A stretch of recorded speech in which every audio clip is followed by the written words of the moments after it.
రాజ్యమేది లేదు గాని రాణిలాగా చూసుకుంటా కోట కట్టలేను గాని కళ్ళల్లో నిన్నే దాచుకుంటా రాత ఎట్లా రాసి ఉన్నా ఆ మార్చి నీతో రాసుకుంటా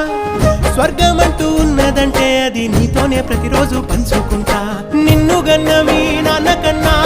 లారు ముద్దుగా సాదుకుంటా నీకు కోపం వస్తే కొంత దూరం ఉంటా నువ్వు గీత గీస్తే